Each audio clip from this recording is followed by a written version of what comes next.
Degree ಮಾಡಿ ಕೂಡ ಏನೋ ಮಾಡ್ತಿದ್ಯಾ ಅನ್ನೋ ಥರ ಆಗ್ಬಿಟ್ಟೈತೆ ನನ್ನ ಜೀವನ. ಆಗ್ದಿರ ಹಂಗೆ ಇದ್ವಿ ಅಂದ್ಕೊಳ್ಳಿ, ನಮಗೆ ವ್ಯಾಲ್ಯೂನೇ ಇರೋದಿಲ್ಲ. ಹಾಯ್ ಹಲೋ ನಮಸ್ಕಾರ ಎಲ್ಲರೂ, ಹೇಗಿದ್ದೀರಾ? ಚೆನ್ನಾಗಿದ್ದೀರ ಅಂದ್ಕೊಳ್ತೀನಿ. ನಾನಂತೂ ಮಸ್ತಾಗಿದ್ದೀನಿ. ಸೊ ಇಷ್ಟು ದಿನ ವ್ಲಾಗ್ ಬರ್ತಿದ್ದಿಲ್ಲ ಅಂತಂದರೆ ನನ್ನ ಒಂದು ಜೀವನದ ಏನೇನೋ ನಡೀತಾ ಇತ್ತು. ಸೊ ಅದಕ್ಕೆ ಏನಂತ ಹೇಳ್ತೀನಿ ಹೋಗ್ತಾ. ಸೊ ಇವತ್ತು ಎಲ್ಲಿ ಹೋಗ್ತಿದ್ದೀವಿ ಅಂತಂತಂದರೆ ನನಗೆ ಐಡಿಯಾ ಇಲ್ಲ. ಸೊ ನಾನು ಏನು ಅಂದ್ಕೊಂಡಿದ್ದೆ ಅಂತಂದರೆ ಡೈಲಿ ವ್ಲಾಗು ಫೆಬ್ರವರಿ 1ರಿಂದ ಕರೆಕ್ಟಾಗಿ ಸ್ಟಾರ್ಟ್ ಮಾಡ್ಕೊಂಡು ಹೋಗೋಣ ಅಂತೇಳ್ಬಿಟ್ಟು ಒಂದು ಐಡಿಯಾ ಇಟ್ಟಿದ್ದೆ. ಇದು ದಾಟ್ಕೊಂಡು ಹೋಗೋ ಅಷ್ಟರಲ್ಲಿ ಸಾಕಾಗ್ಬಿಡ್ಬೇಕು ನಮಗೆ. ಕರೆಕ್ಟ್ ಟೈಮಲ್ಲಿ ನುಗ್ಬಿಟ್ವಿ. ಸೊ ಎಲ್ಲಿಗೆ ಹೋಗ್ತಿದ್ದೀವಿ ಅಂತಂತಂದರೆ ಬನ್ನೇರುಘಟ್ಟಗೆ ಹೋಗ್ತಾಯಿದ್ದೀವಿ. ಸೊ ಬನ್ನೇರುಘಟ್ಟ ಬೆಟ್ಟದ ಮೇಲೆ ಹೋಗಿ ಸ್ವಲ್ಪ ಹೊತ್ತು ಕುತ್ಕೊಂಡು ನಮ್ಮ ಜೀವನದಲ್ಲಿ ಏನೇನು ಆಗ್ತಿದೆ, ಏನು ಮಾಡಬೇಕು ಏನೂ ಅರ್ಥ ಆಗ್ತಿಲ್ಲ. ಸರಿ ಆಯ್ತು, ಅಲ್ಲಿಗೆ ಹೋಗಿ ಸ್ವಲ್ಪ ಹೊತ್ತು ಕುತ್ಕೊಂಡು ಸನ್ಸೆಟ್ ನೋಡಿಕೊಂಡು ಬರೋಣ ಅಂತ. ಸೊ ಏನೋ ಗೊತ್ತಿಲ್ಲ, ಅಲ್ಲಿ ಹೋಗ್ಬೇಕು ಅನ್ನಿಸ್ತೈತೆ, ಅದಕ್ಕೆ ಅಲ್ಲಿಗೆ ಹೋಗ್ತಾ ಇದೆ. I am the only solo rider. 4 ಕಾಲಿಗೆ ನಾವು ಹೊರಟಿದ್ದು, ನಾವು ಇನ್ನೂ ಅರಕೆರಲ್ಲೇ ಇದ್ದೀವಿ. ಟ್ರಾಫಿಕ್ ಅಂದರೆ ಟ್ರಾಫಿಕ್ಕು. ಸೊ ಹೋಗ್ತಾ ವಾಗ್ ಮಾಡೋಣ ಅಂತ ಅಂದ್ಕೊತೀನಿ, ಆಗ್ತಾಯಿಲ್ಲ. ಸಖತ್ ಟ್ರಾಫಿಕ್ ಆಗ್ತೈತೆ. ಯಪ್ಪ, ಇನ್ನೂ ಹೊರಡೆಯಿಂದನೇ ಹೋಗ್ಬಿಟ್ಟಿರ್ಬೋದು ಅನ್ನೋ ಅನಿಸ್ತೈತಿ. ಟ್ರಾಫಿಕ್ಕು, ಲೈಟಾಗಿ ಬಿಸಿಲು. ಓಕೆ, ಬಿಸಿಲು ನಾರ್ಮಲಾಗಿ ಐತೆ. ಪರಿಸ್ಥಿತಿ ಹೇಗಾಗ್ಬಿಟ್ಟೈತೆ ಅಂತಂದರೆ, ತುಂಬ ದಿನ ಆದಮೇಲೆ ಮೋಟೋ ಬ್ಲಾಗ್ ಸ್ಟಾರ್ಟ್ ಮಾಡಿರೋದಕ್ಕೆ ನಂಗೆ ತಲೆ ನೋವ್ತೈತೆ. ಯಾಕೆ ಗೊತ್ತಾ? ಇದು ಹೆಲ್ಮೆಟು ಮತ್ತು ಈ ಮೌಂಟು ಭಾರ ಎರಡು ಸಖತ್ ಭಾರ ಆಗ್ತೈತೆ. ಸೊ ಹೆಲ್ಮೆಟ್ ಜಾಸ್ತಿ ಏನು ಭಾರ ಅನ್ನಿಸ್ತಿಲ್ಲ, ಈ ಮೌಂಟ್ ಹಾಕ್ಕೊಂಡಿರೋದಕ್ಕೆ ಸಖತ್ ಭಾರ. ಯಾಕಂದ್ರೆ ನಾರ್ಮಲಾಗಿ ಹೆಲ್ಮೆಟ್ ಹಾಕ್ಕೊಂಡು ಲೋಕಲಲ್ಲಿ ಸುತ್ತಾಡ್ತಾ ಇರ್ತೀನಲ್ಲ. ಇವಾಗ ಹೋಗ್ತಿರೋದು ಆಲ್ಮೋಸ್ಟ್ ಲೋಕಲೇ. ಇನ್ನು ನಮ್ಮ ಮನೆಯಿಂದ ಒಂದು 16-18 ಕಿಲೋಮೀಟ್ರ್ ಏನಿದೆ ಅಷ್ಟೇ. ಸೊ ಅದಕ್ಕೆ ಇವಾಗ ನಮ್ಮ ಪ್ಲ್ಯಾನ್ ಚೇಂಜ್ ಆಗಿದೆ. ಯಾಕೆ ಅಂತಂದರೆ ಬನ್ನೇರುಘಟ್ಟ ಬೇಡ, ಇಲ್ಲಿ ಯಾವುದೋ ಒಂದು ಬೆಟ್ಟ ನೋಡಿದ್ದೆ ಲಾಸ್ಟ್ ಟೈಮು ಡೆಲಿವರಿ ಮಾಡಬೇಕಾದ್ರೆ, ಪೋರ್ಟ್ರ್ ಡೆಲಿವರಿ ಮಾಡಬೇಕಾದ್ರೆ. ಸೊ ಇಲ್ಲೇ ನೋಡಿದ್ದೆ. ಸರಿ ಆಯಿತು, ಒಂದು ಅಂದಾಜು ಮೇಲೆ ನಾನು ನಿಜವಾಗ್ಲೂ ನೆನಪಿಲ್ಲ, ಬಟ್ ಈ ರೂಟೇ ಅಂತ ಗೊತ್ತು. ಸೊ ಅದಕ್ಕೆ ಹಿಂಗೆ ಹೋಗೋಣ ಅಂತೇಳ್ಬಿಟ್ಟು ಹೋಗ್ತಾ ಇದ್ದೀನಿ. ಬಟ್ ಅಲ್ಲಿಂದ ಸನ್ಸೆಟ್ ಸಿಗ್ಬೋದೇನೋ ಒಂದು ಐಡಿಯಾ ಐತೆ. ಬ್ಯಾಕ್ ಸೈಡೇ ಆಗ್ತೈತೆ, ಬಟ್ ಈ ಕಡೆಯಿಂದ ಫ್ರಂಟ್ ಸೈಡ್ ನೋಡ್ಕೋಬೋದು ಅಂದ್ಕೊಳ್ತೀನಿ. ವೆದರ್ ಈವ್ನಿಂಗ್ ಆಗಿರೋದಕ್ಕೆ ಮಸ್ತಾಗೈತೆ. ನಮ್ಮ ಚಾನಲ್ ಕ್ರಿಯೇಟ್ ಮಾಡಿ 2 ವರ್ಷ ಮೇಲೆ ಆಗ್ತೈತೆ. ಸೊ ಆ ಚಾನಲ್ ಯಾಕೆ 1K ಹೊಡೆದಿಲ್ಲ ಅಂತಂತಂದರೆ ಅದಕ್ಕೆ ನಾವೇ ಕಾರಣ. ಸೊ ಏನು ಅಂತಂತಂದರೆ ಜೀವನದಲ್ಲಿ ತುಂಬ ಬದಲಾವಣೆ ಆಗುತ್ತೆ. ಒಂದಲ್ಲ ಎರಡಲ್ಲ, ತುಂಬ ಅಂದರೆ ತುಂಬ ಬದಲಾವಣೆ ಆಗುತ್ತೆ. ಸೊ ಆ ಬದಲಾವಣೆ ತಕ್ಕಂಗೆ ನಾವು ಬದಲಾಗ್ತಾ ಇರಬೇಕು. ಆಗ್ದಿರ ಹಂಗೆ ಇದ್ವಿ ಅಂದ್ಕೊಳ್ಳಿ, ನಮಗೆ ವ್ಯಾಲ್ಯೂನೇ ಇರೋದಿಲ್ಲ. ಯಾಕೆ ಈ ಮಾತು ಹೇಳ್ತಾ ಇದ್ದೀನಿ ಅಂತಂತಂದರೆ ಎಲ್ಲದಕ್ಕೂ ಒಂದು ಕಾರಣ ಐತೆ. ಏನಿದ್ದೇನು ಗೊತ್ತಾ?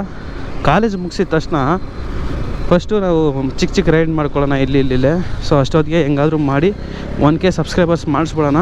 ಸೊ ಆಮೇಲೆ ಬೇಕಾದ್ರೆ ನಿಧಾನಕ್ಕೆ ಹಿಂಗೆ ಡೆಲಿವರಿ ಕೆಲಸ ಮಾಡಿಕೊಂಡು ಈ ಕಡೆ ವ್ಲಾಗ್ಗಳು ಕಂಟಿನ್ಯೂ ಮಾಡ್ಕೊಂಡು ಹೋಗೋಣ ಅಂತ ಹೇಳ್ಬಿಟ್ಟು ನನ್ನ ಪ್ಲಾನ್ ಇದ್ದಿದ್ದು. ಸೊ ಅದೇ ಥರನೇ ಆಯಿತಾ ಅಂತಂದರೆ ನಿಜವಾಗ್ಲೂ ಆಗಿಲ್ಲ. ಬಟ್ ಅದರಿಂದ ನನಗೆ ಸ್ವಲ್ಪ ಒಂದು ಲೆಸನ್ ಕಲ್ತಿದ್ದೀನಿ. ಏನು ಗೊತ್ತಾ? ಜೀವನದಲ್ಲಿ ನಾವು ಯಾವುದಕ್ಕೆ ತುಂಬ ಇಂಪಾರ್ಟೆನ್ಸ್ ಕೊಡಬೇಕು ಅನ್ನೋದು ಕೂಡ ತಿಳ್ಕೊಂಡೆ. ಸ್ವಲ್ಪ ಹುಷಾರಾಗಿರಿ, ನಿಮ್ಮ ಜೀವನ ನೀವು ನೋಡ್ಕೊಳ್ಳಿ. ಜೀವನ ಹೆಂಗಾಗ್ಬಿಟ್ಟೈತೆ ಅಂದರೆ, ನನ್ನ ಜೊತೆಗಿರೋರೆಲ್ಲ ಹೇಗಾದರೂ ಒಂದೊಂದು ರೂಟ್ ಸೆಟ್ ಮಾಡ್ಕೊತಿದ್ದಾರೆ. ಇವಾಗ ನನ್ನದು ಮೈನ್ ಫೋಕಸ್ ಇರೋದೇ ಬರೀ ಒಂದು ಯೂಟ್ಯೂಬ್. ನನಗೆ ಮೈನ್ ಇರಲಿರೋದು, ನನ್ನ ಬ್ರೈನ್ ಇರಲಿರೋದು ಅಷ್ಟೇ, ನನ್ನ ಮೈಂಡಲ್ಲಿರೋದು ಅಷ್ಟೇ. ನನಗೆ ಯೂಟ್ಯೂಬಿಂದ ದುಡ್ಡು ಬರುತ್ತೆ ಅಂತಲ್ಲ, ನನಗೊಂದು ಬಿಸ್ನೆಸ್ ಓಪನ್ ಮಾಡಿ ಯೂಟ್ಯೂಬ್ ರನ್ ಮಾಡ್ಕೊಂಡು ಹೋಗಬೇಕು ಅಂತಲೇ ನನ್ನ ಆಸೆ. ಸೊ ಬಿಸ್ನೆಸ್ ಮಾಡಬೇಕು ಅಂತಂತಂದರೆ ನಿಮಗೆ ಗೊತ್ತಿದ್ದಂಗೆ ಅಷ್ಟು ಸುಲಭದ ಕೆಲಸ ಅಲ್ವೇ ಅಲ್ಲ. ಸೊ ಅದೇ ಥರ ಯೂಟ್ಯೂಬ್ ಮಾಡಬೇಕಂತಂದರೆ ಸ್ಟಾರ್ಟಿಂಗಲ್ಲಿ ತುಂಬ ಕಷ್ಟಪಡಬೇಕು. ಆ್ಯಸ್ ಎ ಯೂಟ್ಯೂಬ್ ಕ್ರಿಯೇಟರ್ಗೆ ಮಾತ್ರ ಈ ವಿಷಯ ಗೊತ್ತಿರುತ್ತೆ. ಬಿಸ್ನೆಸ್ ಓಪನ್ ಮಾಡೋದು ಎಷ್ಟು ಕಷ್ಟ ಅನ್ನೋದು ಎಲ್ಲರಿಗೂ ನಾರ್ಮಲಾಗಿ ಗೊತ್ತಿರುತ್ತೆ. ಬಟ್ ಅಷ್ಟೇ ನೀವು ಕಷ್ಟಪಟ್ಟಿದ್ರೂ ಕೂಡ ನಮಗೆ 1% ಅಂತ ಲೆಕ್ಕಾದರೆ ಇರಲೇಬೇಕು. ಯಾಕಂದರೆ ನಾವು ಕಷ್ಟಪಟ್ಟಿರ್ತೀವಲ್ಲ, ಅದಕ್ಕೆ ವ್ಯೂಸ್ ಹೋಗಬೇಕು ಅಂತಂತಂದರೆ ಇರಬೇಕು. ವೀಡಿಯೋ ಕಷ್ಟಪಟ್ಟು ಎಡಿಟ್ ಮಾಡಿ ಇದು ಮಸ್ತಾಗಿ ಹೋಗುತ್ತಪ್ಪ ಅಂದ್ಕೊಂಡು ಬಿಟ್ಟಿರೋದೆಲ್ಲ 100 ವ್ಯೂಸ್ ಕೂಡ ದಾಟಿಲ್ಲ. ಇದೆಲ್ಲ ಏನೋ ಒಂದು ಸರಿ ಆಯಿತು ಬಿಡೋಣ ಕಂಟೆಂಟು ಅಂತ ಹೇಳ್ಬಿಟ್ಟು ಬಿಟ್ಟಿದ್ದೆಲ್ಲ 30,000 40,000 ಹೋಗೈತೆ. ಅಂದರೆ ನಮ್ಮ ಕೆಲಸ ನಾವು ಮಾಡ್ಕೊಂಡು ಹೋಗ್ತಾಯಿದ್ವಿ, ರಿಸಲ್ಟ್ ತಾನಾಗಿ ಬರುತ್ತೆ.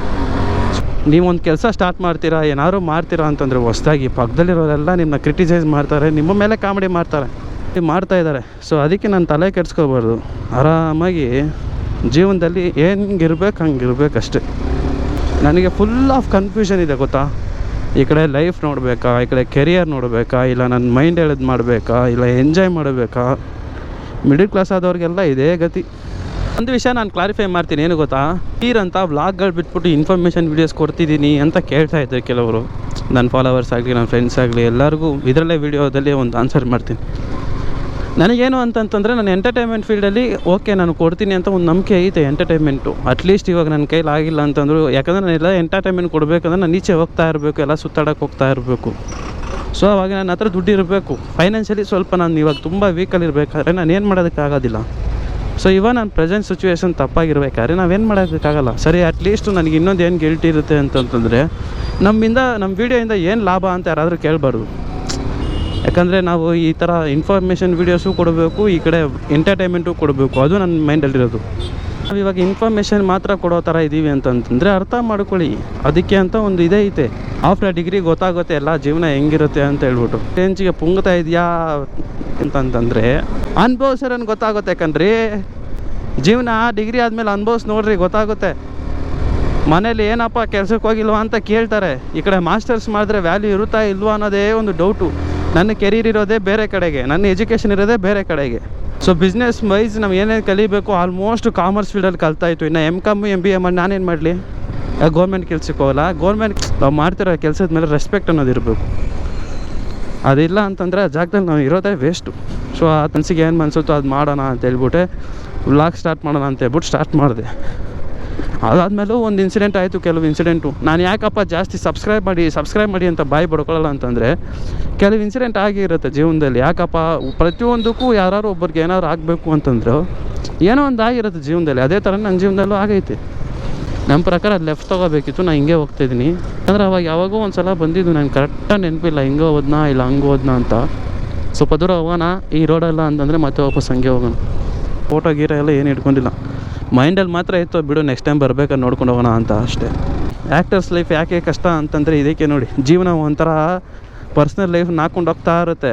ಬಟ್ ಆ ಟೈಮಲ್ಲೂ ಒಂದೊಂದು ಸೀನು ನಾವು ಇಷ್ಟಪಟ್ಟು ಮನಸಾರ ಅದರಲ್ಲಿ ಜೀವನ ಮಾಡಬೇಕು ನಾವು.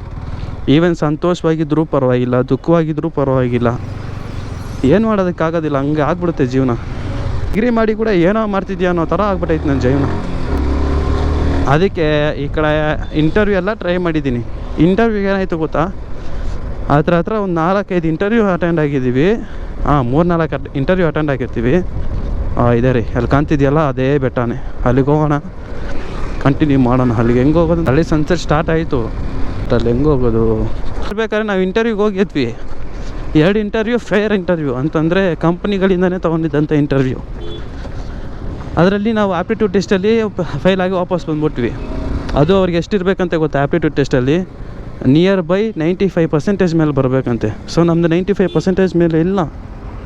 ಗಾಡಿಯಲ್ಲಿ ನಿಲ್ಲಿಸ್ಬಿಟ್ಟು ಹೋದ್ರೆ ಸೇಫಾ? ಇರಿ ಹಂಗೆ ಸುತ್ತಾಕೊಂಬರೋಣ. ಅಲ್ಲೆಲ್ಲ ದೇವಸ್ಥಾನ ಇದೆಯಲ್ಲ, ಪಾರ್ಕಿಂಗ್ ಏನಿದೆ ಇದ್ರಲ್ಲಿ ಪಾರ್ಕ್ ಮಾಡ್ಬಿಟ್ಟು ಬರೋಣ. ಇಲ್ಲ ಅಂತಂದ್ರೆ ಹಂಗೆ ಬರೋಣ. ಜನ ನೀರು ರೇಂಜ್ಗವ್ರೆ.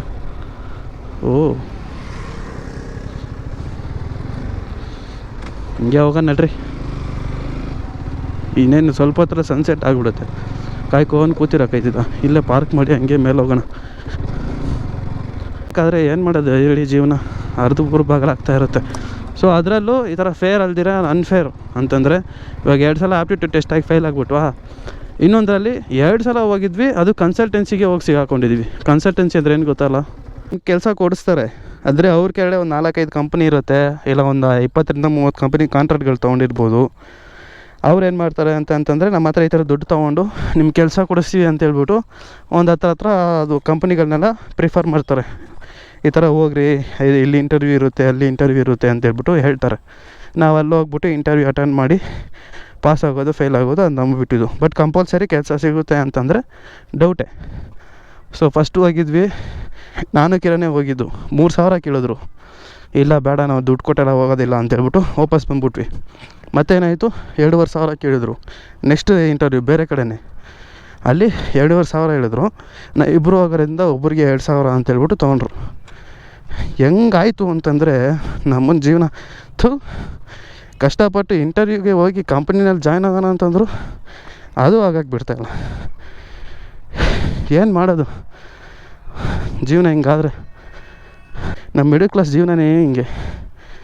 ವಯಸ್ಸು ತಕ್ಕಂಗೆ ನಾವು ಲೈಫ್ನ ಎಂಜಾಯ್ ಮಾಡೋಣ ಅಂತಂದರೆ ನಮ್ಮ ಹತ್ರ ದುಡ್ಡಿರಲ್ಲ. ಬಂಚಲ್ಲಿ ಇದು ಮಾಡೋಣ ಅಂತಂದರೂ ನಮ್ಮ ಹತ್ರ ಫೈನಾನ್ಷಿಯಲಿ ಪ್ರಾಬ್ಲಮ್ ಇರುತ್ತೆ. ಏನು ಜೀವನ ನಡೆಸಬೇಕು ಅಂತಂದರೆ ಮಿಡಲ್ ಕ್ಲಾಸ್ ಅವರು ಅಪ್ಪ ಅಮ್ಮ ಮಾಡಿರೋ ಸಾಲ ತೀರಿಸ್ಕೊಂಡು ಅವ್ರು ಇಷ್ಟ ಇರೋವಂಥ ಕನಸುಗಳನ್ನ ಬಿಟ್ಕೊಂಡು ಅವ್ರವ್ರ ಜೀವನ ಮಾಡ್ದಿರ ಸ್ಯಾಕ್ರಿಫೈಸ್ ಮಾಡಿ ಬದುಕೋದೇ ಮಿಡಲ್ ಕ್ಲಾಸ್ ಅವ್ರ ಜೀವನ ಆಗ್ಬಿಟ್ಟೈತೆ. ಬಿದ್ದ ಕೆಳಗೆ ಬಿದ್ದ, ಓಡ್ದ ಕೆಳಗೆ ಬಿದ್ದ. ಬನ್ನಿ ಅಲ್ಲಿಗೆ ಹೋಗೋಣ.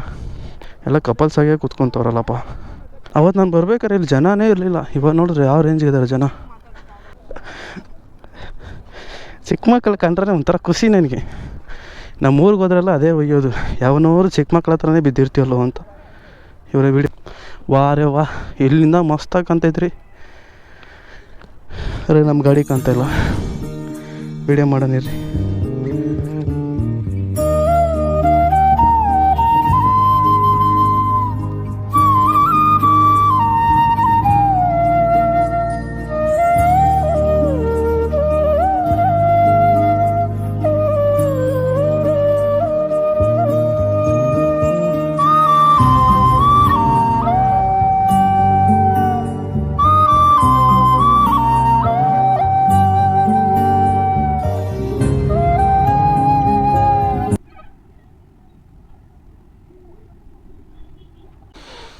ಇಲ್ಲಿ ಕೂತ್ಕೊಳ್ಳೋದು ದೊಡ್ಡ ವಿಷಯ ಅಲ್ಲ.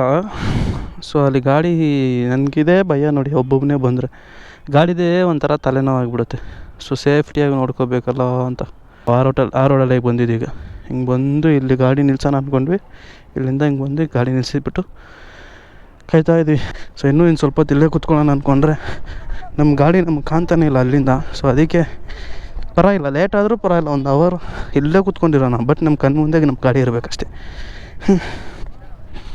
ನಮ್ಮ ಕಣ್ಣು ಮುಂದೆ ಗಾಡಿ ಇತ್ತು ಅಂದ್ಕೊಳ್ಳಿ, ನೋಡಿ ಇವಾಗ ಕಾಣ್ತಿದೆಯಾ, ನಾನು ಆರಾಮಾಗಿ ಇಲ್ಲೇ ಕೂತ್ಕೊತೀನಿ. ನಾವು ಕಷ್ಟಪಟ್ಟು ಹಿಂಗೆಲ್ಲ ಮಾಡ್ಬೇಕಾದ್ರೆ, ಇಂಟರ್ವ್ಯೂಗೆ ಹೋಗ್ಬೇಕಾದ್ರೆ ಹೇಳ್ತಾಯಿದ್ದೀನಿ, ಈ ಥರ ಅಮೌಂಟಿಗೆ ಕೇಳಿದಾಗ ಬೇಜಾರಾಗ್ಬಿಡುತ್ತೆ. ಸೊ ನಾವು ಕೆಲ್ಸಕ್ಕೆ ಹೋಗ್ತಿರೋದು, ಅದರಲ್ಲೂ ನಾವು ಮೋಸ ಅನುಭವಿಸ್ತಾಯಿದ್ರೆ ಅವನು ಹೆಂಗಿದೆ ಗೊತ್ತಾ. ಕಾಂಪಿಟೇಷನ್ಗಿಂತ ಜಾಬ್ಲೆಸ್ ಇರೋರು ಎಷ್ಟು ಜನ ಇದ್ದಾರೆ ಗೊತ್ತಾ. ನನಗೆ ಇಂಟರ್ವ್ಯೂಗೆ ಹೋಗ್ಬೇಕಾದ್ರೆ ಗೊತ್ತಾಗ್ತಿದೆ ಎಷ್ಟು ಸಖತ್ತಾಗಿದ್ದಾರೆ ಹುಡುಗರು. ಒಳ್ಳೆ ಕ್ವಾಲಿಫಿಕೇಷನ್ ಇದ್ದಂಗೆ ಐತೆ, ದೊಡ್ಡವರ ಇದ್ದಂಗಿದ್ದಾರೆ, ನಮ್ಗಿಂತ ದೊಡ್ಡವರು ಇದ್ದಂಗಿದ್ದಾರೆ. ಅವರೆಲ್ಲ ಬರ್ತಾವ್ರು ಇಂಟರ್ವ್ಯೂಗೆ ಅಂತಂದರೆ ನನಗೆ ಆಶ್ಚರ್ಯ. ಎಲ್ಲ ನೋಡೋದಕ್ಕೆ ಈಚೆ ಹೋಗ್ಬೇಕಾದ್ರೆ ಕಂಪ್ನಿಗೆ ಹೋಗ್ತಿರಂಗೆ ಅನ್ನಿಸ್ತಿದ್ದಾರೆ ನನಗೆ. ನೋಡಿದ್ರೆ ಕಂಪ್ನಿಗೆ ಹೋಗ್ತಿಲ್ಲ, ಇಂಟರ್ವ್ಯೂಗಳಿಗೆ ಹೋಗ್ತಾ ಇದ್ದಾರೆ.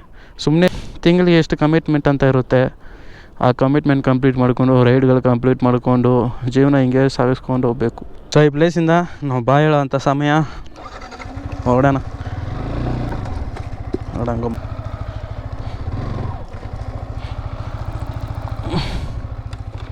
ಇಲ್ಲೊಂದು ದೇವಸ್ಥಾನ ಐತೆ, ದೇವರೈತೆ.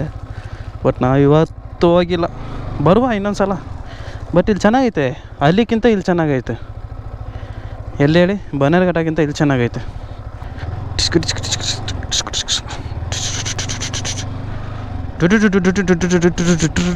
ಒಳ್ಳೆ ಯಾರಿಗೂ ಸ್ವಲ್ಪ ಅಲ್ಲ ಕಣ್ರಿ. ಇವಾಗ ದೊಡ್ಡ ಯೂಟ್ಯೂಬ್ ಕ್ರಿಯೇಟರ್ಸ್ ಎಲ್ಲ ಆಗಿರ್ತಾರೆ ನೋಡಿ, ಅವ್ರಿಗೇನು ಕಷ್ಟ ಇಲ್ದಿರ ಚೆನ್ನಾಗಿ ಬದುಕಿರ್ತಾರೆ ಅಂದ್ಕೊಂಡಿದ್ದೀರಾ? ಅವ್ರಿಗೂ ಕಷ್ಟ ಇರುತ್ತೆ. ಕೆಲವರು ಬಂದಿರ್ತಾರೆ ಬಿಡಿ, ಸ್ವಲ್ಪ ಆಸ್ತಿ ಬ್ಯಾಕ್ಗ್ರೌಂಡ್ ಚೆನ್ನಾಗಿದ್ದು ಅವ್ರು ಬೇಕಾದ್ರೆ ಯೂಟ್ಯೂಬ್ ಸ್ಟಾರ್ಟ್ ಮಾಡಿ ಒಂದು ಬೇಗ ಸ್ವಲ್ಪ ಕ್ವಿಕ್ ಸ್ಟಾರ್ಟ್ ಮಾಡಿರ್ತಾರೆ, ಬಂದಿರುತ್ತೆ. ಇನ್ನು ಕೆಲವರೆಲ್ಲ ಝೀರೋಯಿಂದ ಸ್ಟಾರ್ಟ್ ಮಾಡಿರ್ತಾರೆ, ಈವನ್ ಇನ್ವೆಸ್ಟ್ಮೆಂಟ್ ಇಲ್ದಿರ ನಮ್ಮ ಥರನೇ. ನಾವು ಫೋನಲ್ಲಿ ಸ್ಟಾರ್ಟ್ ಮಾಡಿದ್ದಲ್ಲ, ಅದಕ್ಕೆ ಹೇಳ್ತಾ ಇದ್ದೀನಿ.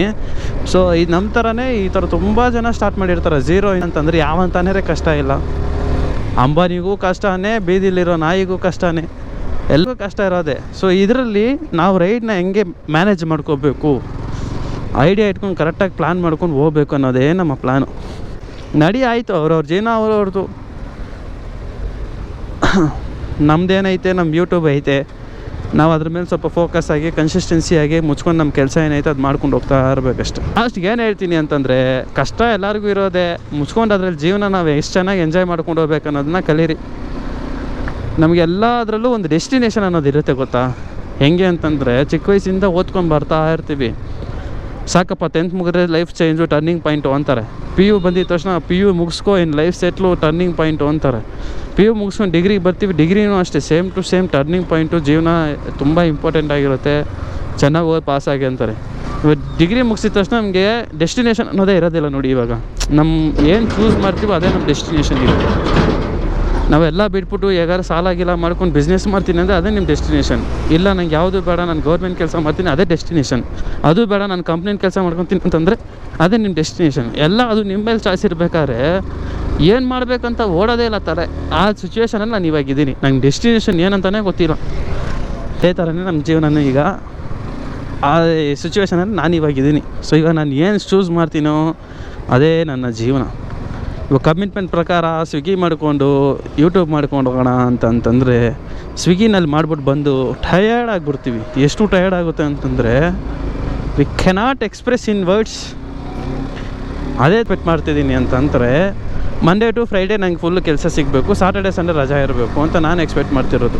ಯಾಕಂದರೆ ಸಾಟರ್ಡೆ ಸಂಡೇ ರಜಾ ಇತ್ತು ಅಂದ್ಕೊಂಡು ನಾನು ವ್ಲಾಗ್ ಮಾಡೋದಕ್ಕೆಲ್ಲ ರೀಚ್ ಹೋದ್ರು ಚೆನ್ನಾಗಿರುತ್ತೆ. ಅದಕ್ಕೆ ಕಂಟ್ರೀಸ್ ಎಜಿಲಿಟಿಗೆ 2-3 ಸಲ ಟ್ರೈ ಮಾಡಿದೆ, 2 ಸಲ ಟ್ರೈ ಮಾಡಿದೆ, ಮತ್ತು ವಾಪಸ್ ಬಂದುಬಿಟ್ವಿ. ಎಕ್ಸ್ಪೀರಿಯೆನ್ಸ್ ಬೇಡ ಅಂತಂದರು. ಅದಕ್ಕೆ ರಜಾ ಸಿಗೋ ಥರ ಸಿಗುತ್ತೆ. ಇವಾಗ ನಾವು ಜೆಪ್ಟೋ ಪ್ಯಾಕರಾಗಿಲ್ಲ ಬ್ಲಿಂಕಿಟ್ ಪ್ಯಾಕರಾಗಿ ಹೋದರೆ ಯಾರೂ ವೀಕೆಂಡಲ್ಲಿ ಕೊಡೋದಿಲ್ಲ, ತುಂಬ ರೇರು ವೀಕೆಂಡಲ್ಲೆಲ್ಲ ಕೊಡೋದು. ಸೊ ಆ ಟೈಮಲ್ಲಿ ಏನಾಗುತ್ತೆ ಅಂತಂದರೆ ವೀಕ್ ಡೇಸ್ನಲ್ಲಿ ಯಾವಾಗಾದ್ರೂ ಒಂದು ದಿನ ಕೊಟ್ಟಿರ್ತಾರೆ. ಇನ್ನು KFCಗೆ ಅದಕ್ಕೆ ಇದಕ್ಕೆಲ್ಲ ಹೋದರೂ ಸೇಮ್ ಟು ಸೇಮೇ. ಇನ್ನು ಶಾಪರ್ ಸ್ಟಾಪ್ ಅವೆಲ್ಲನೂ ಹಂಗೆ. ಸೊ ಈ ಥರ ಎಲ್ಲ ಚಿಕ್ಕ ಕೆಲಸ ಎಲ್ಲ ಬೇಗ ಸಿಕ್ಬಿಡ್ತವೆ. ಆದರೆ ನಮಗೆ ಫ್ರೀಡಮ್ ಅನ್ನೋದು ಇರೋದಿಲ್ಲ, ಅದಕ್ಕೆ ತಕ್ಕಂಗೆ ನಮಗೆ ಪೇಔಟ್ ಅನ್ನೋದು ಇರೋದಿಲ್ಲ. ಸೊ ಅದಕ್ಕೆ ಏನು ಮಾಡೋದು ಅಂತ ಗೊತ್ತಾಗ್ದಿರ ಓಡ್ತಾಯಿದ್ದೀನಿ. ಇವತ್ತೊಂದು ದಿನ ಏನಾದರೂ ಆಗಲಿ ನಮ್ಮನ್ನು ತಲೆಯಲ್ಲಿ ಇಟ್ಕೋಬೇಕು, ಇದು ಮಾಡಬೇಕು ಅಂತ ಹೇಳ್ಬಿಟ್ಟು. ಸೊ ಅದಕ್ಕೆ ಯೋಚನೆ ಮಾಡ್ಕೊಂಡಿದ್ದೀನಿ. ಇಷ್ಟೊತ್ತಿಗೆ ಈ ರೈಡ್ ಮುಗಿಸೋ ಅಷ್ಟೇ ನಾನು ಡಿಸೈಡ್ ಮಾಡಬೇಕು ಏನು ಮಾಡ್ತೀನಿ ಅನ್ನೋದನ್ನು. ಹೋಗ್ತಾ ಒಂದು ಒಳ್ಳೆ ಡಿಸಿಷನ್ ತೊಗೊಳ್ಳೋಣ ಬನ್ನಿ.